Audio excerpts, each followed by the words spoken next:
حسبي ربي جل الله ما في قلبي غير الله نور محمد صلى الله لا إله إلا الله لا إله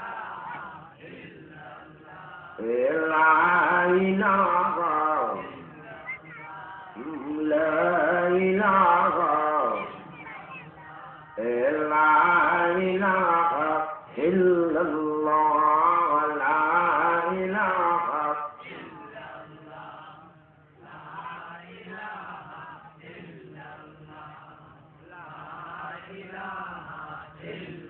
لا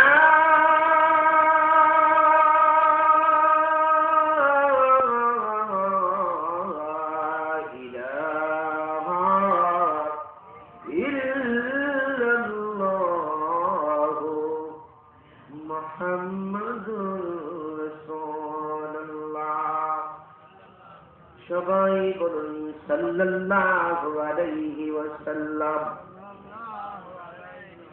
সমস্ত প্রশংসা বিশ্ব ব্রহ্মাণ্ডের অধিপতি একমাত্র মহান আল্লাহ তাবারাকা ওয়া তাআলার দরবারে, যে আল্লাহ পাক আমাদেরকে সৃষ্টির শ্রেষ্ঠ জাতি আশরাফুল মাখলুকাত মানুষ করে সৃজন করে আখিরি জামানের পয়গম্বরের উম্মত করে এই ধরাধামে প্রেরণ করেছে।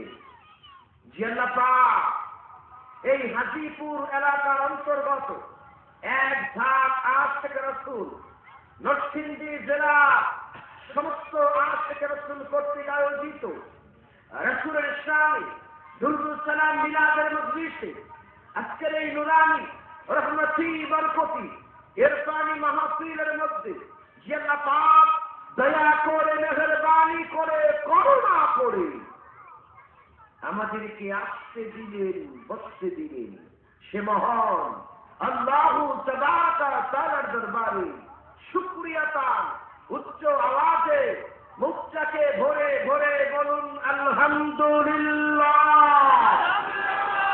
লক্ষ কোটি দুরূদ ও সালাম সেই মহামানবের কদমে, যিনি আল্লাহর মহান বন্ধু, আল্লাহর প্রিয় হাবিব, আল্লাহর দোস্ত, সদর কায়নাত মুফাক্খর মওজুদাত নূরে মুজাসসাম, যিনি নবীদের নবী, নবীদের দলপতি, ইমামুল মুরসালিন, সাইয়্যিদুল মুরসালিন, সরকারে দো আলম, দো জাহানের বাদশাহ, রহমাতুল লিল আলামিন, নবী মুহাম্মদ মুস্তাফা আহমদ মুস্তাফা সাল্লাল্লাহু আলাইহি ওয়াসাল্লামের নূরের কদম মোবারক। অসংখ্য পদচুম্বন বর্তমান জামানার ইমাম, জামানার মুজাদ্দিদ, ওলিদের বাদশাহ, সুফিদের সম্রাট, একবিংশ শতাব্দীর শ্রেষ্ঠ মহামানব, আধুনিক সুফিবাদের জনক হযরত শাহ দেওয়ানবাগী মাদ্দাজিল্লাহুল আলী হুজুর কেবলাগণের পরশময় কদম মোবারক। সম্মানিত আশিকে রাসূল, মুক্তিকামী, আল্লাহ প্রেমিক, রাসূল প্রেমিক, ইমানদার, দিনদার, ধর্মপ্রাণ ভাইরা, মহান আল্লাহ রব্বুল আলামিনের অপার দয়ায় আজকে এমন একটা সুন্দর অনুষ্ঠানে আমরা আগমন করার সুযোগ লাভ করেছি। এই অনুষ্ঠানটার পুরা টুকুনি হলো রহমত। একটু জোরে বলি আলহামদুলিল্লাহ। কি আমার ভাইরা, কেন রহমত? এখানে আমার নবীর মিলাদ করা হবে। এই অনুষ্ঠানটা আমার নবীর অনুষ্ঠান, এটা আমার আল্লাহর অনুষ্ঠান, ঠিক কিনা? আল্লাহ এবং আল্লাহর অনুষ্ঠান যেখানে হয় সেখানে রহমত থাকে না গজব থাকে? আমার ভাইরা, যদি রহমতেই থাকে তাহলে আজকের এই রহমতের অনুষ্ঠানে আমরা যারা উপস্থিত হওয়ার সুযোগ গ্রহণ করেছি, আমরা রহমত পাবো না পাবো না? একটু সবাই বলুন, পাবো না পাবো না? আমার আল্লাহ কোরআন শরীফে বলে, বান্দারে আমার নবীকে আমি রহমত করে পাঠাইছি। সুবহানাল্লাহ। ও ওমা আরসালনাকা ইল্লা রাহমাতাল লিল আলামিন। বন্ধু গো আমার, तमाम জগতের জন্য, কোন কায়নাতের জন্য রে বন্ধু আমি আল্লাহ আপনার রহমত করে পাঠালাম। সুবহানাল্লাহ। আমার ভাইরা, রহমত বলতে যা বুঝায় সবটুকুনি আমার রাসূল। ঠিক কি না? রাসূলের সারা রহমত পাইতে চায় যারা, জীবনেও পাইব না। কারণ আমার আল্লাহ হলো আলহামদুলিল্লাহি রাব্বিল আলামিন, আমার নবী হইল আমার সালনাকা ইল্লা রাহমাতাল লিল আলামিন। আমার আল্লাহ যেই জগতের রব, ওই জগতের রহমত আমার রাসূল। আমি বানাইছি না আল্লাহ? আল্লাহ বানাইছে। আল্লাহ বানাইছে, আমি ইচ্ছা করলে ঠেকাইয়া রাখতে পারবো না। যেরকম ঠেকাইয়া রাখতে পারবো। আমার এই আল্লাহ যদি কাউরে ইমানদার বলে, আমরা তারে বেঈমান বানাইতে পারবো? আল্লাহ যদি কারে বেঈমান বলে, আমরা কি তাকে ইমানদার বললে কোনো লাভ হবে? আমার ভাইয়া, তাহলে আজকে এই অনুষ্ঠানে আমরা যারা এসেছি, আমরা রহমত পাবো না পাবো না? এখানে যে আসবে সেই রহমত পাবে। দাঁড়িয়ে থাকা ভাইরা একটু কষ্ট করে বসে যান। ভলান্টিয়ার ভাইরা, আপনারা যারা দায়িত্ব আছেন তাদেরকে তারা যারা আসবে সবাইকে বসাইয়া দেন। সবাই আমার দিকে তাকান, সবাই তাকান। অন্যদিকে তাকানোর প্রয়োজন নাই, শুধু আমার দিকে তাকান। আজকে কেউ থাকবে না, শুধু আপনি আর আমি। হুজুর আর কেউ নাই, আরো তো আসছি আর 3 জন, একটু পরে বলছি, ঠিক আছে? এখন আমার গরম লাগতেছে, একজন মানুষ যদি পিছনে দাঁড়ায় আমার একটু পাখা দিয়া বাতাস করে, আচ্ছা এই বাতাস ওনার গায়ে লাগবো না? আমার এই পাশে যদি একজন পয়সা থাকে লাগবো না? কথা পাই না, লাগবো কি দেখো? আচ্ছা, শীতের দিনে বাচ্চারা আগুন পোহায় পর্যন্ত, আগুন জ্বালে কি করে? ওই যে আগুন পোহায়, আপনারা কি বলে? আগুনের তাপ নেই। হ্যাঁ, তো ওই জায়গায় আপনি যদি গিয়ে দাঁড়ান, বাতাস লাগবো না? যায় আগুন নিখুঁত বাতাস লাগবো না, আগুনের তাপ লাগবে। একজন পিসাব দিয়ে যদি দাঁড়ায় আর আমার গায়ে যদি বাতাস করে, এখানে একজন হিন্দু এসে বসে, গরম লাগবো না? কন্যা গাই কন্যা কি লাগবো?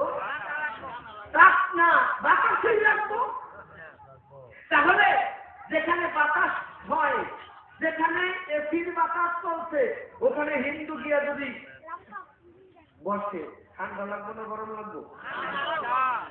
হ্যাঁ।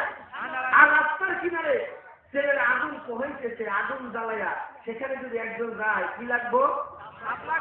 তাপ লাগবো। ওইখানে গিয়ে যদি বলে বিসমিল্লাহ, ঠান্ডা লাগ, আমি বলি। বাতাসের এখানে আইসে যদি বলেন ভগবান, গরম লাগ, আমি বলি। তার মানে ঠান্ডারে ভগবান বলে গরম হইবে না, গরম আল্লাহ বিসমিল্লাহ ছিল ঠান্ডা, আগুন ঠান্ডা হবে না। তাহলে বুঝাইতে পারতেছি, বুঝাইতে চাচ্ছি, সব জায়গায় আল্লাহর নাম নিয়ে আগুনকে পানি বানাইতে পারবেন না, ঠিক কিনা? এটা বড় জায়গা আছে, সব জায়গায় না, ঠিক কিনা? আল্লাহর নামেও কিন্তু আগুন পানি হয়ে যায়, ওলি আল্লাহর নামে আগুন পানি হয়ে যায়। হায় বড় পীর আব্দুল কাদির, তুমি জিলানির জিলানি, আরে তোমার নামের গুণে আগুন হইয়া যায় পানি, আগুন হইয়া যায় পানি, ঠিক কিনা? আমরা শুনছি গজলের মধ্যে, গানের মধ্যে কয়, ঠিকই তো। ওলি আল্লাহ নবী রাসূল, এদের ভিতরে পাওয়ার আছে। আদম নবী থেকে শুরু করে মুহাম্মদ সাল্লাল্লাহু আলাইহি পর্যন্ত সমস্ত নবীর যুগেই মজুদ ছিল। ইব্রাহিম নবী আগুনের মধ্যে বসে আছে, আল্লাহ বলছে কুলনা ইয়া নারু কুনি বারদাউ ওয়া সালামান আলা ইব্রাহিম। সাথে সাথে আগুন জ্বলছে কিন্তু ঠান্ডা, ইব্রাহিমকে জ্বালায় না। ইজরে কোন ঠিক কিনা? আর এই ক্ষমতাটা কে দিয়েছে? আল্লাহ। সমস্ত ক্ষমতার মালিক কে? আল্লাহ। আল্লাহ যদি আমার ক্ষমতা না পায়, আমি কি কথা বলতে পারবো? যদি কোন পারবো? ক্ষমতার মালিক আল্লাহ, আল্লাহ ক্ষমতাটা দেয়। তবে এই ক্ষমতাটা কেউ ভালো কাজে লাগায়, আবার কেউ খারাপ কাজে লাগায়। একজনের হাতে খুঁড় দিচ্ছেন, হে একজনের দাড়ি সেট করে দিতেছে, আর একজনের কাছে খুঁড় দিচ্ছেন, হে ছাত্র ছাত্রের ঠিক আছে দাঁড়িয়ে আর বারবার হয়ে একজন যাওনতেছে, যা আসতে দে পোস্ট দিবি, বুঝলি? একই খুব ওনার হাতে দিতে হাইটার পোস্ট মারবো, আর ওনার হাতে দিতে হাইটার মোট কাটবো। ঠিক কি না? সুর কিন্তু একই, সুরের দামও এক, দেখছো এক, দপও এক, কিন্তু দুই ব্যক্তির হাতে গেলে দুই কামে লাগে। ঠিক কিনা? জোরে করে ঠিক কিনা? এক ব্যক্তি ক্ষমতা পাইছে, ক্ষমতা দিয়ে হ্যাঁ ঘুষের রাজত্ব, দুর্নীতির রাজত্ব কায়েম করছে। আর একজনের কাছে ক্ষমতা দিচ্ছে, যে মানব সেবায় ব্যয় করছে। ঠিক কিনা? একজনের কাছে এলেন দিয়ে চালায়, ওই এলেন দিয়ে মানুষের উপকার করছে। আর একজনের কাছে এলেন দিয়ে দিচ্ছে, ওই এলেন দিয়ে মানুষের মঙ্গল দোলাই করে দিচ্ছে। ঠিক কিনা? তাইলে আল্লাহ সবাই দেয়, কিন্তু এক একজন এক একটা কাজে লাগায়। যেরকম ঠিক কিনা? বুঝতেছিলাম? তাহলে আমার গায়ে যদি বাতাস করে, আমার পাশে একজন বসে থাকলে তার গায়েও বাতাস লাগবে। আমি বুঝাইতে চাই বান্দারে, আজকের এই হাজিপুরের মাহফিলে আপনি যে বসে আছেন, আপনার এই অনুষ্ঠানটা যদি রহমতের হয়, আপনার গায়েও ছিটাফোটা রহমত লাগবে, লাগবে, লাগবে কি লাগবে না?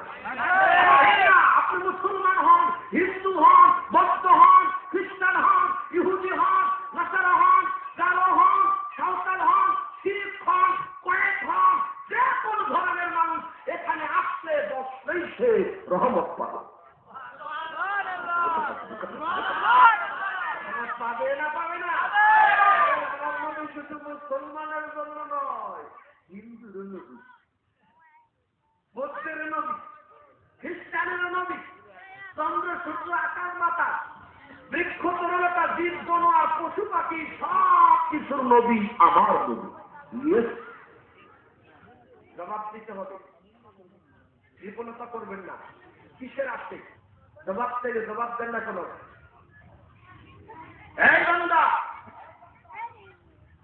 আমার রাসূল শুধু আমাদের মুসলমানের নবী না, সবার নবী? সবার নবী।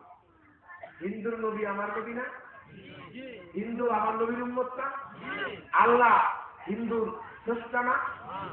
হিন্দু আল্লাহর বান্দা না? হিন্দু কার সন্তান? আদমের সন্তান। আমরা কার সন্তান? হিন্দু বৌদ্ধ খ্রিস্টান সব কার সন্তান? আদম সন্তান। নাকি হারা শয়তানের বলা বন্যা?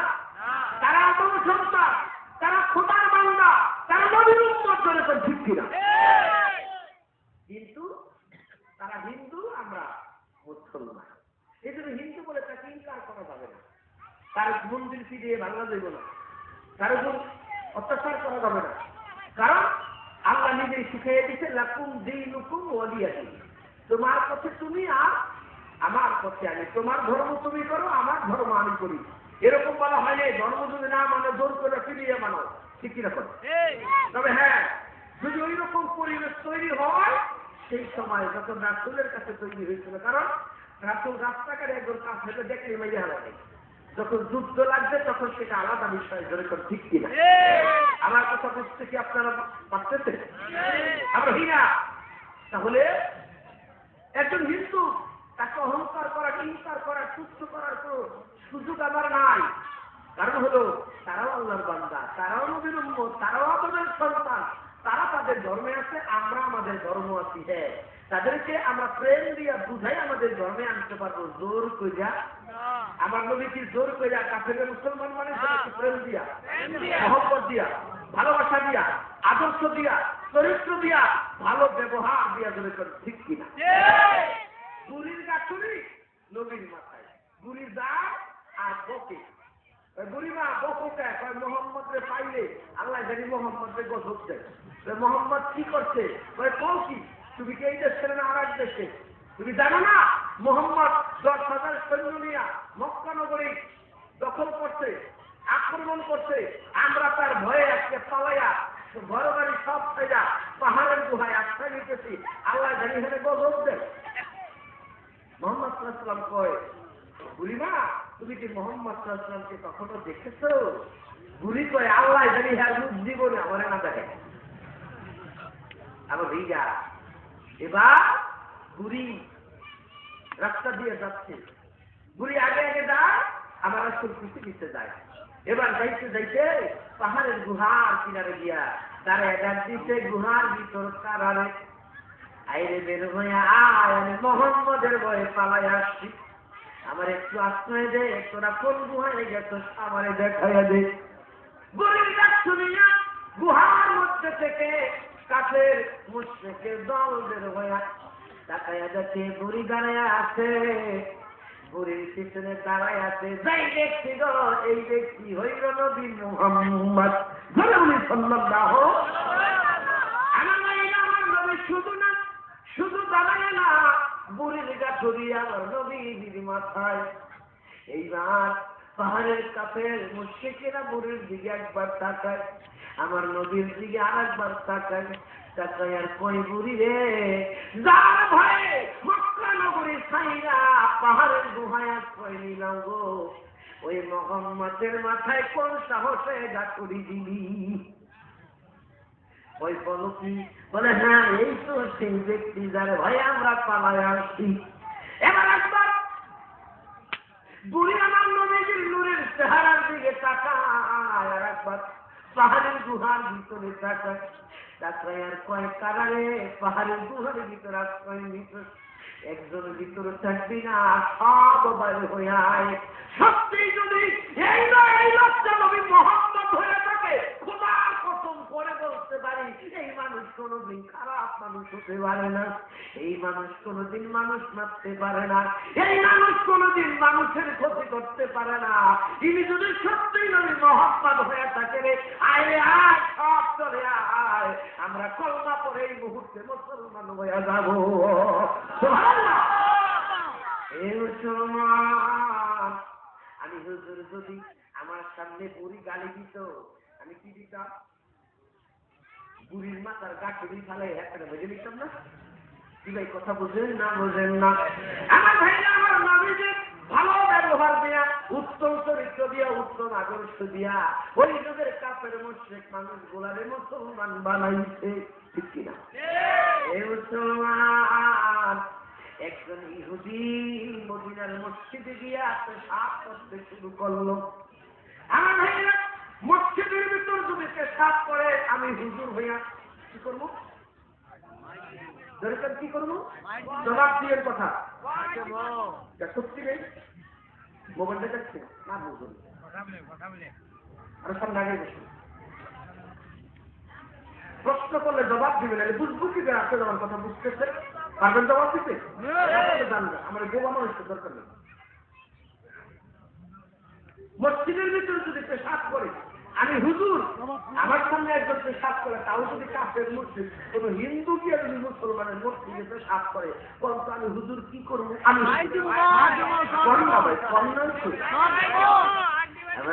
আমার বন্ধুরা হযরত ওমর পটপট পটপট করতেছে, সাহাবীরা বাধা দিব, ওর একটা ধমক দিব, কিন্তু আমার নবী আছে, নবীরে জায়গায় কিছু করতে পারে না।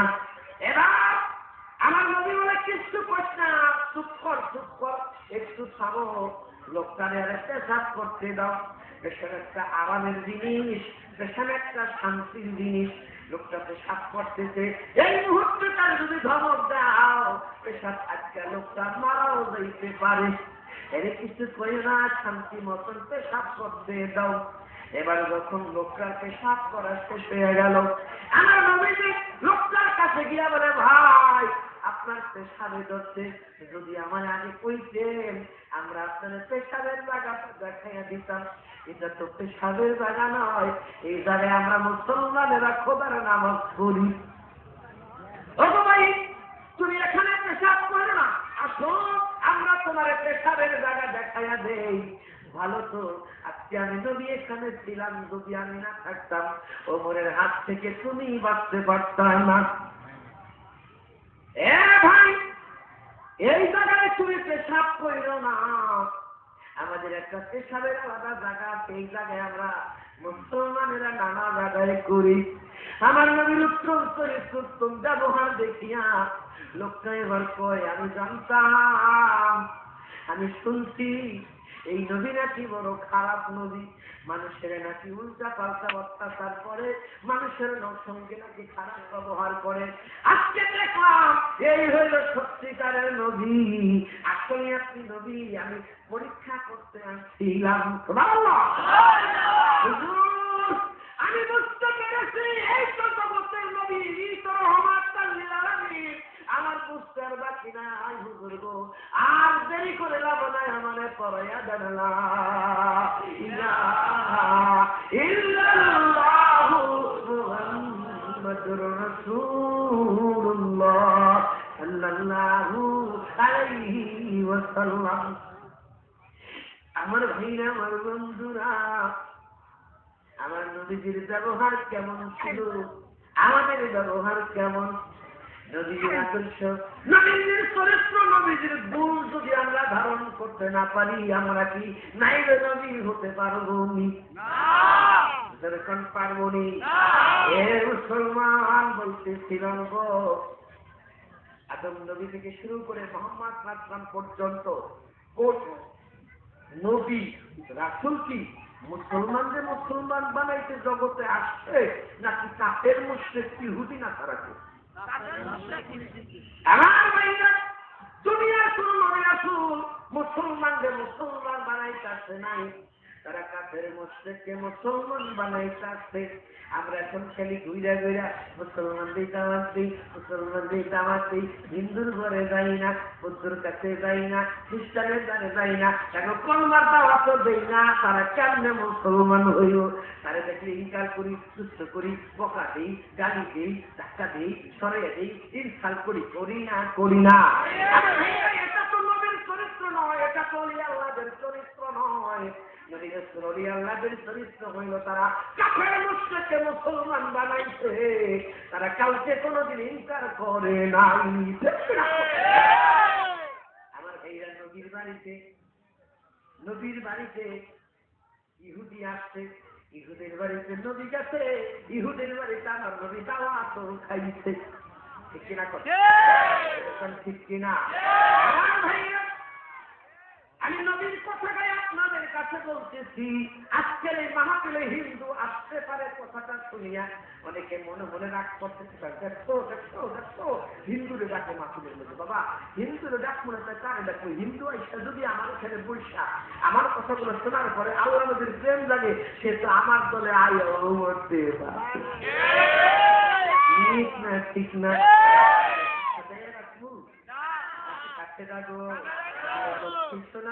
মাথায় হাত বোলাইয়া বলবো, বাবা রে, তুমি যে জায়গায় আসো জায়গাটা ভুল, মূল জায়গায় আসো। এটা যদি তারা না করি, দাবাতরা না দিই, কেমনে আমরা তারে পাইব? আমার ভাইরা, আপনাদেরকে একটা কথা বুঝাইছি, এতগুলো কথা বলতেছি। মুসলমান আমরা তাদেরকে কেন ইনকার করবো, কেন হিংসা করবো? আমার আল্লাহ নবী তো তাদেরকে হিংসা করে না। নেহি ভাই, কোনো ডিস্টার্ব করে না, সবাই বসাই দেন, পরিবেশটা সুন্দর করে দেয়। কেন করবো? যে ধন করে সাউন্ড একসাথে হাত সুতা কমাই দেন। আমার হীরা, সবাই আমার দিকে তাকা। আমরা কি হিংসা করতে পারি? আল্লাহ কি হিন্দুর সাথে হিংসা করতে? আমাদের মাহফিলে হিন্দু আসতে পারে না? হিন্দুর মাহফিলে আমরা দাম রাখি, আমাদের মাহফিলে হিন্দু আসতে পারে। বৌদ্ধ খ্রিস্টান ইহুদি নাসারা আসছে, কারণ এই মুসলমানদেরকে আল্লাহ বলে দিয়েছে, রাসূল বলে দিয়েছে, আমরা সবাইকে দাওয়াত দিতে পারবো। পারবো কিনা? আল্লাহর নবী সবাইকে দাওয়াত দিচ্ছে না, তাই নেই? পৃথিবীর কোন নবী রাসূল দেখছেন কোন মুসলমানদের দাওয়াত দিয়ে মুসলমান করছে? ও ভাই, তেমনি মাথায় বিচার দেওয়ার দরকার আছে। যেই ঘরে বাতি জ্বলে এই ঘরে বাতি লাগাইবেন, নাকি যেই ঘরে বাতি নাই অন্ধকার ওই ঘরে লাগাইবেন? কারণ আমার কথা, যেই ঘরে বাতি আছে আর একটা লাভ, যে অন্ধকার তো অন্ধকারই থাকে। ঠিক আছে, জিনিস কেমন হইল না? এবারে ভাইরা, আমার বন্ধুরা, আমি মুসলমান, কেন হিন্দু হিংসা করো? হ্যাঁ, আমাদের কাছে 100 জনের মধ্যে 5 জন 10 জন হিন্দু।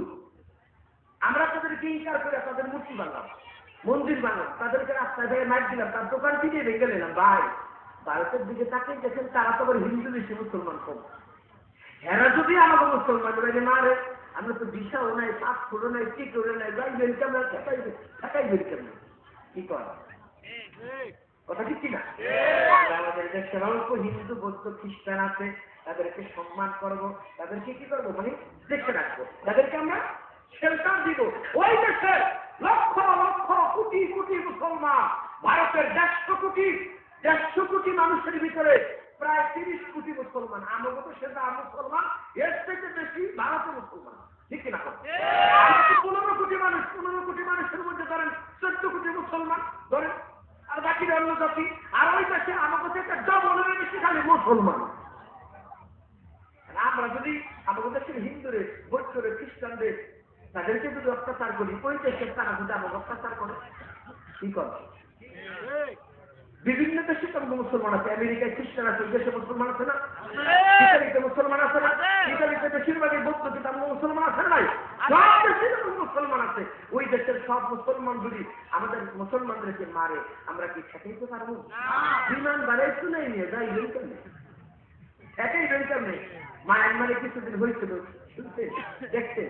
আফসোস করা ছাড়া কোনো গতি নাই। এ মুসলমান, আমি তাহলে বলতেছি, হিংসা করো না, অহংকার করো না, দুষ্ট করো না। কারণ মানুষ মাত্র প্রত্যেককে সম্মান করতে হবে, কারণ সবার উপরে মানুষ সত্য, তাহার উপরে নাই। আরে মানুষ তো দূরের কথা, মনীষী বলছে জীবেরও সম্মান করো। রাস্তা দিয়ে হেঁটে যাচ্ছ, পায়ের নিচে একটা পিঁপড়া যেন তোমার পায়ের নিচে না পড়ে, দেখে শুনে চলো।